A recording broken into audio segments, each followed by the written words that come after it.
The air in the trading outpost of Kessel's Reach always smelled of ozone, stale protein packs, and too many different kinds of life. Jin-Soo moved through the crowded central concourse with the calm ease of a man who belonged nowhere and everywhere. He was a tall man with a kind face, his hands tucked into the pockets of his simple gray jacket. To most eyes, he was just another human, one of the newer species on the galactic stage, known for being oddly friendly and surprisingly good at making deals. Beside him, Hana matched his pace. She looked smaller, her dark hair tied back neatly, her eyes constantly moving. She carried a data slate and appeared to be his assistant, which was, in a way, true. She was assisting him in his primary mission, to watch and to listen. Jin-Soo was a xenolinguist, a cultural attach. His weapon was understanding, and his shield was patience. Their quiet observation was shattered by a wave of forced deference. The crowd parted like water before a sharp blade. Coming through was Captain Vorluk of the Cathari Empire's 7th Scouting Fleet. He was a massive being, scales the color of dried blood, with a crest that rose from his skull to signal his rank. His 4 cold, yellow eyes scanned the lesser beings around him with pure contempt. 2 of his armored guards clacked their claws on the deck plating. Clearing the way, the Cathari had been the bullies of this spiral arm for centuries. They conquered, they took, and others bowed. It was the natural order. Vorluk, fresh from burning the cities of the gentle Pineth, was in a mood to see that order respected. Jin-Soo did not bow. He simply stopped walking to avoid bumping into the Cathari entourage, and he looked at Vorluk. His look was not of fear or defiance, but of simple recognition, the way one might note a storm cloud on the horizon. It was a look of assessment, devoid of submission. Vorluk stopped. The crowd's murmur died completely. All 4 of the captain's eyes locked onto Jin-Soo. A low hiss escaped his throat. "This grub blocks my path," he rumbled in guttural galactic common. It does not lower its gaze. A flutter of movement came from a stall nearby. Trader Rel, a bird-like Geshtin with feathers puffed up in anxiety, hopped forward. "Honored Captain, 1,000 pardons. This one is a human, a new species. They are still learning our ways." Rel's voice was a nervous warble. He shot a desperate glance at Jin-Soo, trying to signal him to bow, to scrape, to do anything. Jin-Soo gave a small, polite smile. "My apologies for the obstruction, Captain. I meant no disrespect." His tone was even respectful, but not fearful. He still did not bow. "Disrespect is in the standing," Vorluk spat. "Your posture is an insult. Your eyes are an insult." He took a step closer, his shadow engulfing Jin-Soo. "The Cathari correct insults. We burn them clean." Trader Rel nearly chirped in panic. He skittered between them, not daring to touch Vorluk. "Captain, please." "A foolish error. The humans. They're diplomatic packets. They have a strange clause. It is not wise." Vorluk backhanded Rel without looking, sending the small trader tumbling into his stall with a crash of trinkets. He never broke eye contact with Jin-Soo. "I am wisdom here, vermin. Your clauses are scribbles. My will is law." He gestured a clawed hand. One of his guards raised its heavy plasma caster, the weapon whining as it charged. The intent was clear. A public execution to remind everyone of the price of pride. This was the moment. Hana, who had been standing a step behind Jin-Soo, silent and watchful, moved. It was not a dramatic leap. It was a smooth, efficient step forward, placing her not as a shield, but as a participant. In the same motion, her hand went to a pouch on her belt, and she threw a small, silver data drive. It landed with a tiny clink on the deck, plating at Vorluk's feet. A hologram sprang to life above it, projecting 2 lines of text, one in sharp galactic common script and another in the jagged, angular glyphs of the Cathari High language. It was too formal, too clean for this brutal scene. Article 7. The sole response. Any unilateral act of lethal aggression against a human diplomatic agent is considered a declaration of war upon the Terran Accord, and will be met with disproportionate retaliatory force. There was a beat of silence. Then Vorlak laughed. It was a sound like grinding rocks. A scribble on a screen? He boomed. His laughter echoed nervously by a few in the crowd. You think your words are a shield? Your words are kindling. His laughter cut off. Kill it, now. The guard fired. A bolt of searing blue plasma shot across the short space. The crowd flinched, expecting the smell of burned flesh. The bolt stopped. An inch from Jinzoo's chest, it hit a shimmering, hexagonal energy field that flickered into existence for just a second, vaporizing the plasma into a harmless puff of light and heat. Jinzoo had not moved. He hadn't even blinked.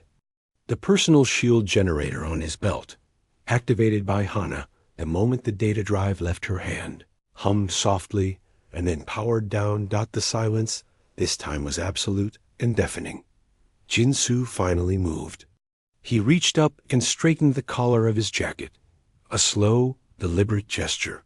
He then looked from the stunned Cathari guard to Captain Vorlak. His kind face was now a mask of cold, professional pity. You have no idea, he said, his voice clear and carrying in the quiet hall, what you have just done. At that moment, the outpost security forces, a mix of robotic drones and armored Tolvec, finally pushed through the crowd. Their commander, a tall Tolvec with worried eyes, positioned himself between the humans and the Cathari. Captain Vorlak, the outpost is neutral ground. Any further violence will result in your expulsion. Vorlak was seething, his crest vibrating with rage. He had been made a fool. His execution had failed.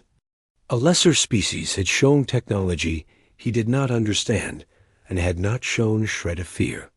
The insult was now a deep, burning wound. He pointed a trembling claw at Jinzoo. This is not over, human. Your scribbles mean nothing. My fleet will visit your nearby colony. We will see how your disproportionate force fares against Cathari fury.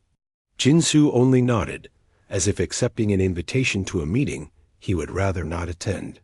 He turned, and with Hana at his side, he walked away, escorted by the outpost security. The crowd watched them go, then looked at the fuming Cathari captain, then at the small data drive, still projecting its stark warning on the floor. Traitor, Rel picked himself up from his ruined stall. He looked at the hologram, then at Vorlak's furious back as the captain stormed away, barking orders to his guards about immediate departure.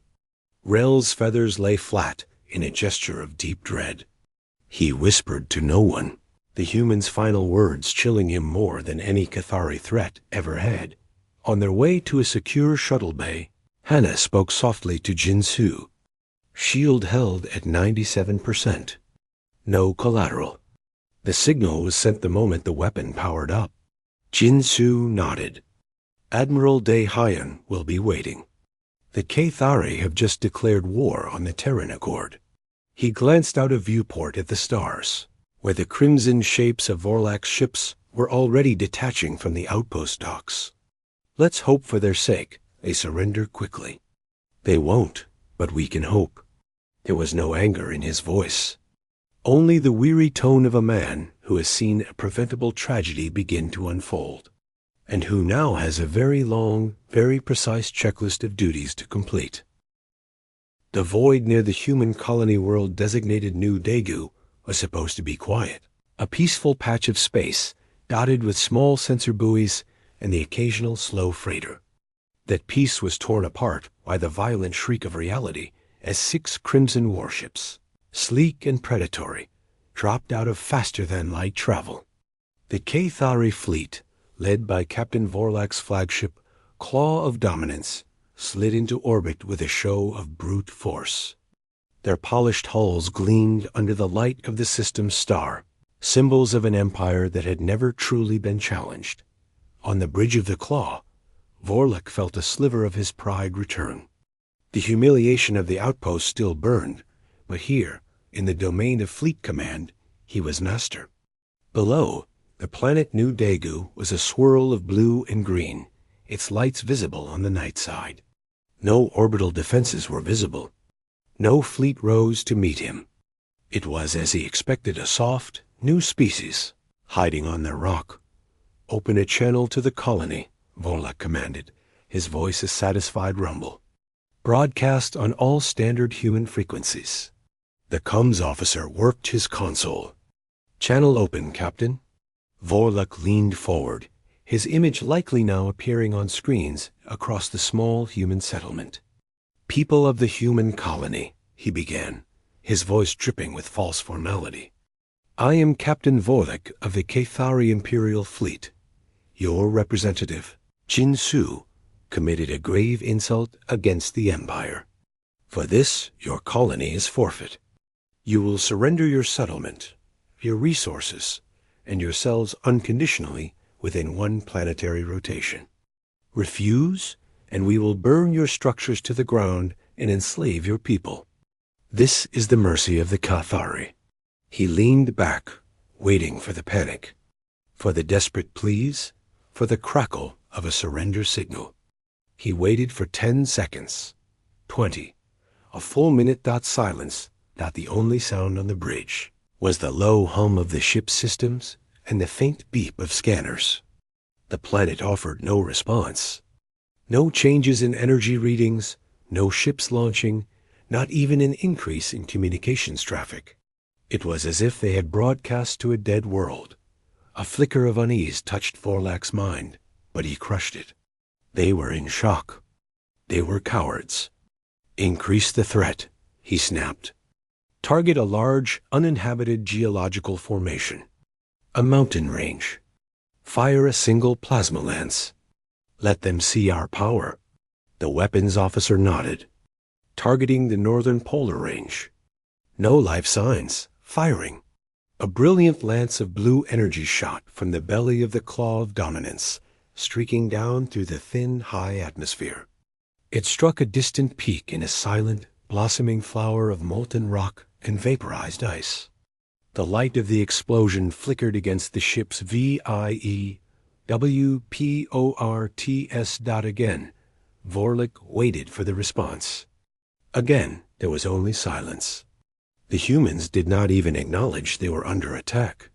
The quiet from the planet was now louder and more unnerving than any scream. "What are they doing?" Vorlek muttered, more to himself than anyone. That was when every screen on the bridge flashed a blinding, painful white.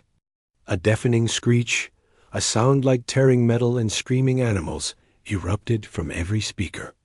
It was a data screech, a weaponized noise designed to overload and paralyze. "Report," Vorlek bellowed, clutching his head crest. "Sensors are blind. Comms are jammed. I am getting nothing but that noise." The sensor officer yelled back, his claws slipping on the unresponsive controls. On the main viewport, the stars. Twisted. They stretched and blurred as if seen through heat haze, but there was no heat. Space itself seemed to ripple. Then, from the empty space between his fleet and the planet, shapes appeared. They did not decloak in a shimmer. They simply were not there, and then they were human ships. 5 of them. They were nothing like the elegant, threatening Cathari vessels. They were blocky, angular, and utilitarian, painted a dull gray that seemed to absorb light. They had no gleaming weapons pods, no proud crests. They looked like industrial machines that had somehow learned to fly. They moved with a chilling, perfect silence and precision, forming a loose line that blocked the path to the planet. A new voice came over the comms.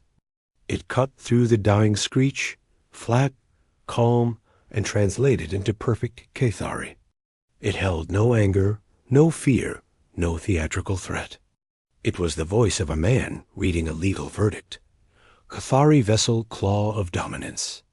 This is Admiral Daehyun of the Terran Accord 3rd Silent Fleet. You have fired upon a human world.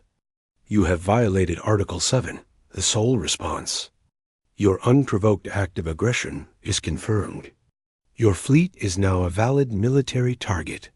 On the bridge of his own ship, Admiral Daehyun watched the enemy fleet on his tactical display. His face was calm, his hands resting on the arms of his command chair. Beside him, Ji-Yu, his tactical specialist, monitored the flow of data, her expression one of focused serenity. There was no chatter on their bridge, only the soft tones of status reports. The broadcast is delivered, Admiral, Ji-Yu said. Daehyun gave a single, slow nod. Execute. Back on the Claw of Dominance, Vorlek was trying to regain control. Target those ships. All vessels open fire. He roared, but his order was lost in the chaos. Before a single Cathari weapon could power up, the lead human ship launched a cluster of small, dart-like missiles. They did not streak towards the Cathari ships with violent speed. They drifted, almost lazily, spreading out in a cloud. Point defenses. Destroy them. Vorlek cried. The Cathari guns swiveled and fired, blasting several of the missiles into dust. But it didn't matter. The missiles weren't designed to hit the hull. At a preset distance, they simply detonated. There was no fiery explosion. Instead, a massive pulse of invisible energy washed over the 3 smaller Cathari escort ships, the Swift Talon, the Blooded Claw, and the Sky Rend. On Vorlak's flickering tactical screen, he saw it happen. The energy readings from the 3 ships spiked violently and then dropped to 0. Their engine signatures vanished. Their weapon signatures went dark. Their life support signals blinked out. They were not damaged. They were dead. The electromagnetic pulse from the Screamer missiles had fried every unshielded circuit, melted every data core, and turned the sophisticated warships into 300,000 tons of silent, frozen scrap metal, adrift in the dark. The 2 remaining cruisers and the flagship, with their heavier shielding, survived the pulse, but they were reeling. Their systems damaged and sluggish. The human ships did not press the attack. They did not move to finish off the wounded vessels. They simply held their position. Admiral Daehyun's voice returned, as calm and cold as before. Your empire has 5 standard days to deliver a formal and unconditional surrender to the Terran Accord, beginning from the moment of your first aggression at Kessel's Reach. The clock is running. Further resistance will be met with escalation. Then, as suddenly as they had appeared, the 5 blocky human ships vanished. Their signals winked off the scanners. One moment they were there, a wall of grim gray metal. The next, there was only empty space, the glowing wreckage of the 3 dead escorts. And the bright, uncaring stars. Vorlek stood on his bridge, his 4 eyes fixed on the viewport where the human ships had been. The silence returned, but it was a different silence now. It was the silence of a grave. His blood ran cold, not with fear of battle, but with the dawning understanding of a terrible mistake. This was not a war of conquest. The humans had not even fought them. They had simply switched them off. They had stated a fact, delivered a punishment, and issued an ultimatum without a single trace of passion. He looked at the dead ships. Their lights dark, their crews certainly perished from sudden loss of all systems. This was not a victory he had been trained to understand. He had been prepared for glory, for the roar of plasma and the clash of shields. He had not been prepared for the quiet surgical removal of his power, or for the cold, patient voice that told him his empire now had 5 days to cease to exist. For the first time in his life, Captain Vorlek, conqueror of worlds, felt true and utter dread. On the Cathari throne world, a planet of jagged black mountains and obsidian citadels. Emperor Grax received the first reports with cold fury. The message from Captain Vorluk was fragmented, filled with static and bluster about human trickery and cowardly weapons. 3 escorts lost. Grax's massive form, seated on a throne of fused bone and captured ship hulls, did not move. But the air in the chamber grew heavy with his anger. "Tricks," Grax hissed, his voice like stone grinding on stone. "The human insects have tricks. They hide and they sting. We will bring the heel of the Empire down upon their nest and grind it to dust." His strategy was one of overwhelming force, a doctrine that had never failed. He ignored the deeper unease in Vorlak's report, the strange calm of the human admiral, the precision of the strike. He saw only an insult that needed to be burned away. Across the Empire, the Grand Imperial Armada began to mobilize. Shipyards worked day and night. Hundreds of warships, from swift scouts to massive planet breakers, gathered at rally points. The Cathari war machine was a terrifying sight, a storm of crimson metal and seething plasma, ready to be unleashed upon the handful of human colonies. But the storm never met a shore to crash against. The war the humans fought was not one the Cathari could see. Aboard the human command ship Munzen, Admiral Dehayan observed the Cathari mobilization on his strategic mount. The display was a web of lines and lights, showing enemy fleet movements, supply routes, and industrial hubs. It glowed with hostile red symbols. He stood beside his historian and psychological warfare officer, Taysik, a man with a grim face and eyes that had studied the fall of too many empires. "The Armada gathers." "Admiral," a junior officer reported. Daihayan nodded. "Proceed with Phase 2, the Doctrine of Ashes." Taysik leaned toward a young navigator who looked nervous. "Do you understand what we are doing?" Taysik asked, his voice low. The navigator shook his head. "We are engaging the enemy, sir." "No," Taysik said, pointing to the map. "We are not fighting their navy. We are fighting their ability to be an empire. Watch." The first sign was the strangling of the supply lines. The Cathari relied on a network of stable hyperspace lanes, well-mapped cosmic rivers they had used for centuries. Human stealth ships, smaller than fighters and invisible to all known scanners, had already slipped into these lanes days before. They did not lay mines. They deployed gravity spikes.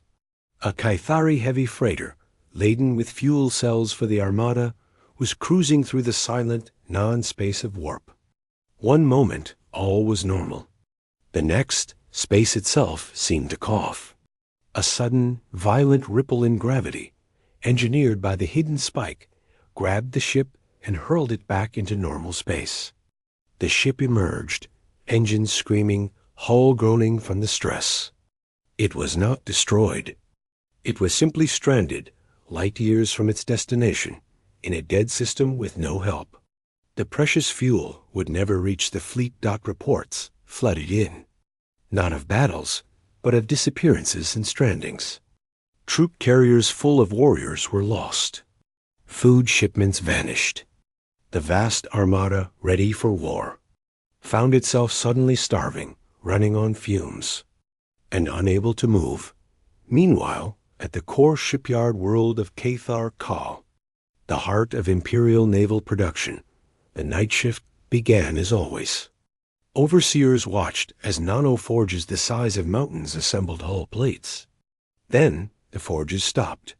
First one, then another. They did not explode. They simply melted. A shimmering gray wave, like liquid dust, crept over them, reducing the mighty machines to a pile of inert, harmless slurry. The same gray wave slithered through control stations, over power conduits, across data servers. By morning, Cathar Cow was silent. Its forges were puddles of gray mud. Its docks were full of half-finished ships that would never be completed. There were no enemy bombers in the sky, No orbital bombardment. Only a silent, total ruin. Nano-disassemblers, delivered by stealth drones weeks earlier, had done their work. The final blow was to the Empire's mind. The Cathari communication network, a point of pride, was the next target. Human AIs, operating from the depths of the Munzen, did not just jam the signals. They hijacked them. Every public screen, every military comm channel, every entertainment frequency across 100 worlds was taken over. They did not broadcast propaganda images of human strength. They did not show their fleets. Instead, they played a loop. It began with the terrified, confused final transmissions from the bridges of the Swift Talon, the Blooded Claw, and the Sky Ren Vorlak's lost escorts.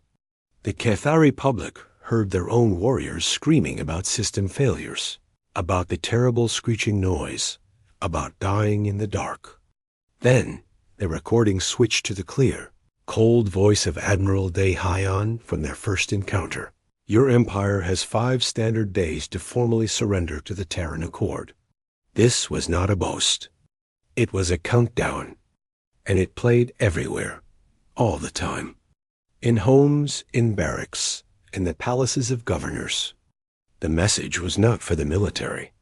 It was for every citizen, every soldier, every bureaucrat. Your protectors died helplessly, and you have a deadline. On the throne world, Emperor Grax sat in his strategy room, now a room of panic. The reports were no longer of military setbacks. They were of systemic collapse. The supply lines are broken.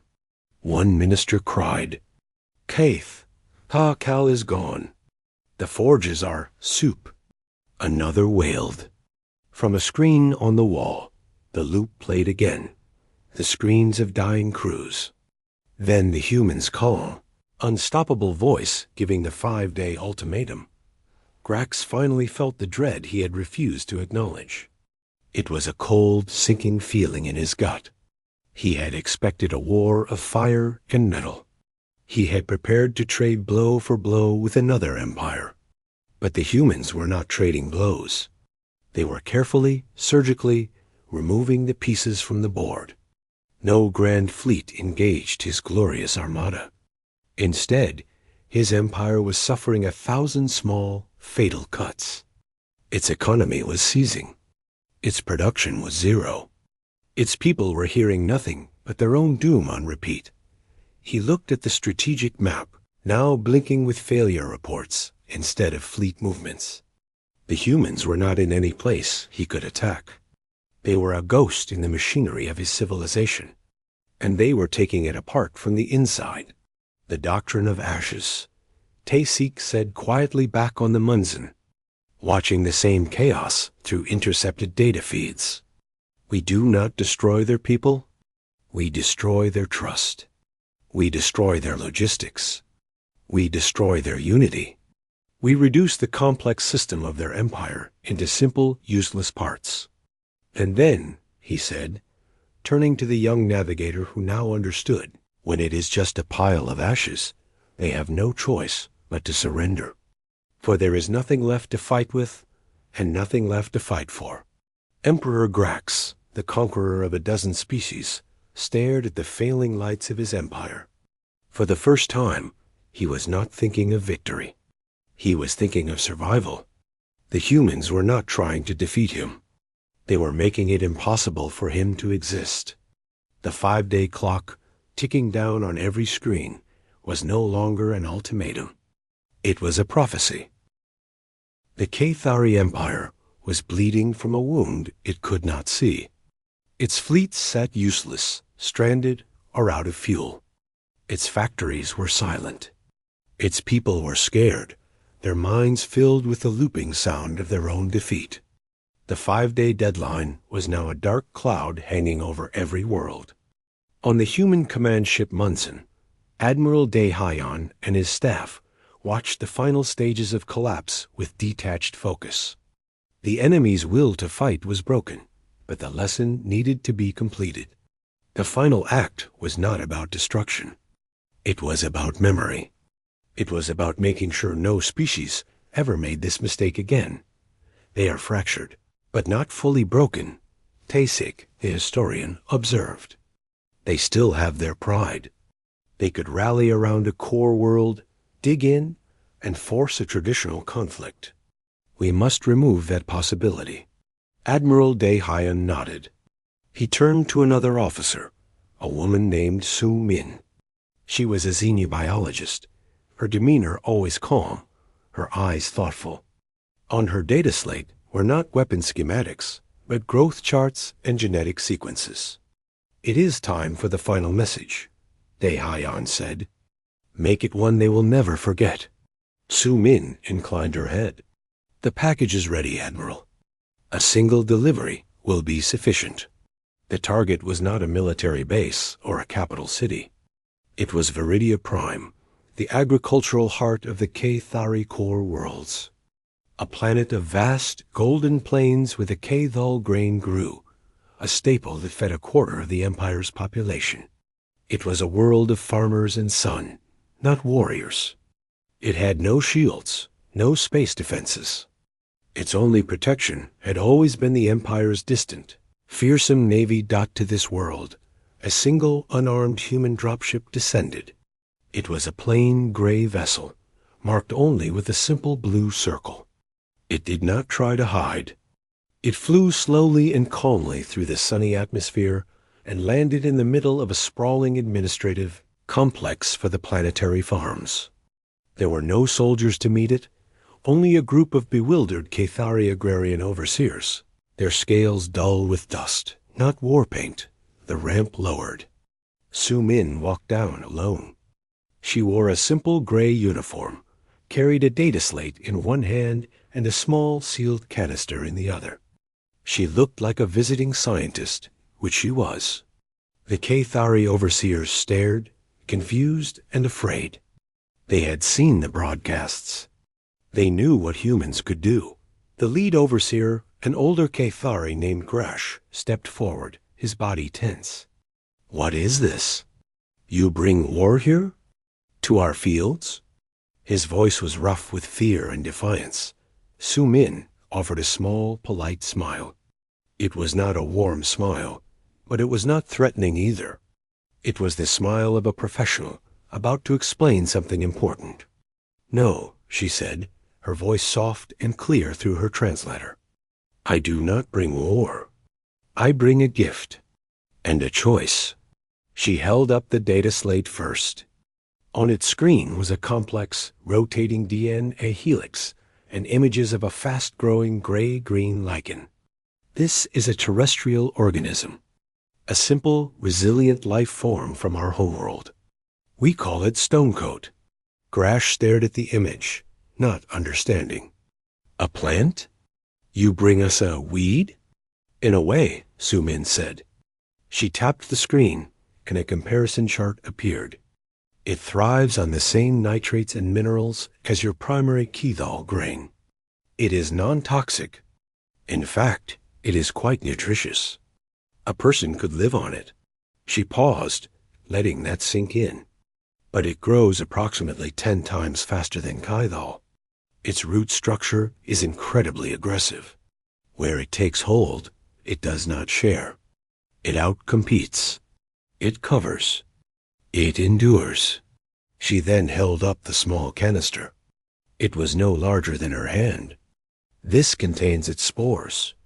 A single canister, introduced into your primary hydrocycle or released into the wind over your central plains, would be enough. Within one growing season, your fields would be a patchwork. Within 2, Viridia Prime would be a garden of stone. A world of gray-green lichen and no Cathal." The silence that followed was deeper than any space between stars. Grash and the other overseers simply looked at her, then at the canister, then at the endless, waving sea of golden grain behind them. They understood, not with the flash of tactical insight, but with the slow, cold horror of farmers who know the land. She was not threatening to bomb them. She was not threatening to kill a single being. She was offering them a future where their children would not starve, but where their entire way of life, the foundation of their empire's strength, would be gently, irrevocably erased. It was a weapon that targeted civilization itself. You. You would starve billions, Grash finally whispered. His voice hollowed. Sumin's polite smile remained. The Terran Accord does not make war on civilians. We are giving you the data and the agent. The choice to use it is yours. It is a tool. You may study it. You may even try to burn it. But it is very hard to burn. It is designed to survive. She placed the data slate and the canister carefully on the ground at Grash's feet. The surrender deadline is in 18 hours. If your empire surrenders this, she gestured to the canister, will remain a curiosity in a lab. A lesson in biology. If not, well, your leaders will have chosen a new future for your people. One of stone, not grain. She gave a final, slight nod, then turned and walked back up the ramp into her dropship. The Cathari overseers did not move. They stood frozen, staring at the two small objects on the ground. The ramp closed. The engines hummed to life, and the ship lifted off smoothly, disappearing into the blue sky. Grash slowly bent down and picked up the canister. It was cool and light in his hand. He looked at the data slate, showing the relentless growth of the gray-green lichen. He then looked out at the golden fields, the source of his world's wealth and pride, and for the first time, he saw its fragility. The image that flashed across the Empire next was not of screaming warriors or burning ships. It was Grash's face, filled with a profound, terraforming dread, holding the small human canister with the endless fields behind him. The report from Viridia Prime was not a military dispatch. It was a quiet, terrified message from the people who fed the Empire. They have given us the means to our own famine. They are not warriors. They are gardeners. And they will remake our world into a garden of stone. That was the moment the last vestige of Cathari was shattered. Not from fear of death, but from fear of a silent, growing, green future where everything they were would be slowly, peacefully, and utterly overwritten. The humans did not want their lives. They were prepared to take their very soil. Emperor Grax, upon receiving the report from Viridia Prime, finally knew there was no fight left to have. The war was over before his Grand Armada had ever fired a single shot at an enemy it could see. The surrender of the Cathari Empire was not signed in a grand hall filled with trophies, but via a stark, encrypted data burst transmitted from the throne world to the human ship Munzen. The terms were non-negotiable, delivered by Admiral De Hyan with the same calm tone he had used to declare war. The Cathari would disarm. Their fleet would be broken down to a handful of patrol vessels. Their territory would be reduced to their home star system. They would submit to Terran oversight for 3 generations. They would pay reparations in raw materials and historical data. The mighty empire, which had spanned star systems and terrified species for 1,000 years, was reduced to a single monitored planet in a matter of days. They were not destroyed. They were simply unmade dot in the vast chambers of the Galactic Council. The news had spread like a shockwave.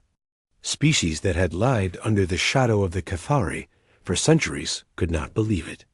The humans, the newcomers, the polite traders, had not just defeated the bullies. They had dismantled them with a terrifying, silent efficiency. A formal inquiry was called.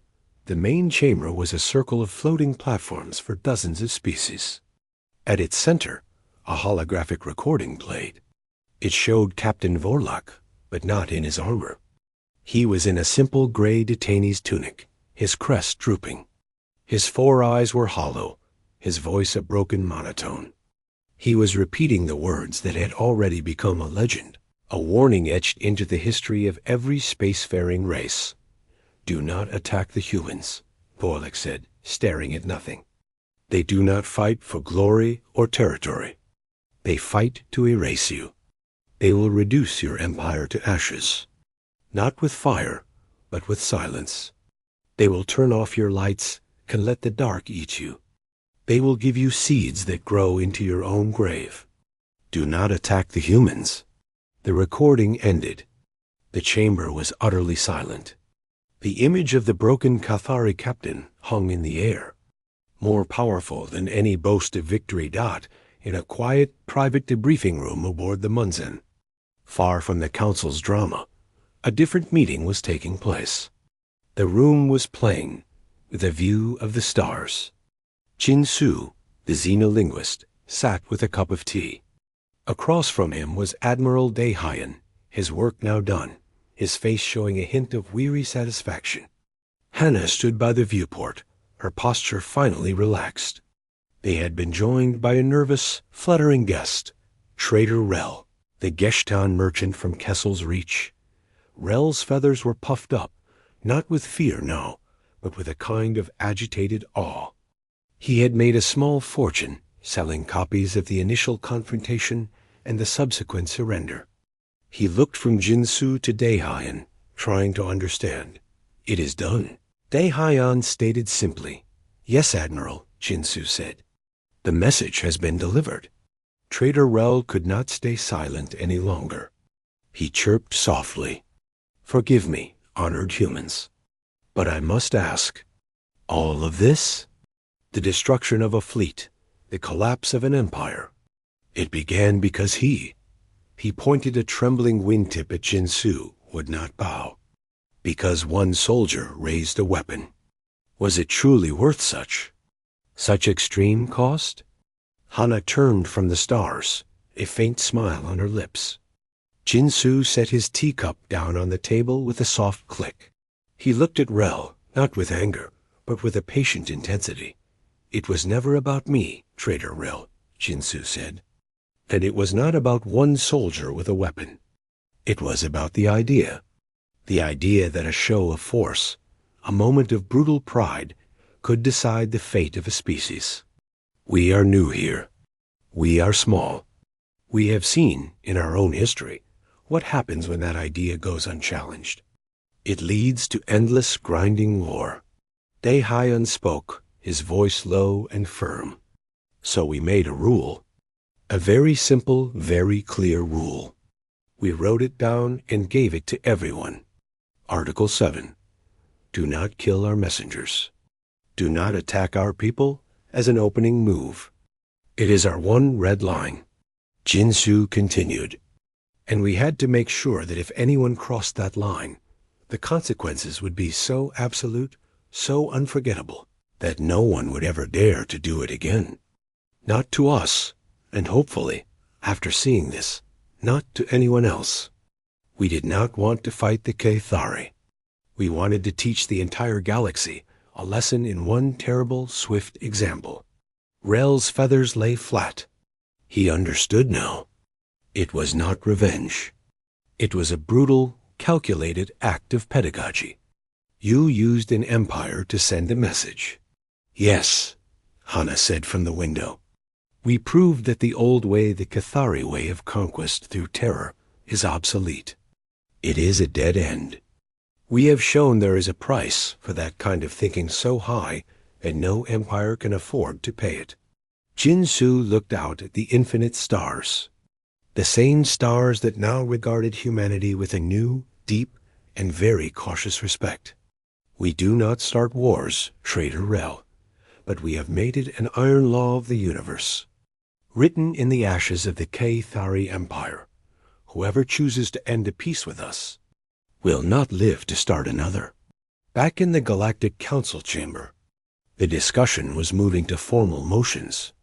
A new clause was being proposed for all future interspecies treaties, dubbed informally the Sole Appendix. It mandated clear, diplomatic protocols and conflict avoidance measures. No one voted against it.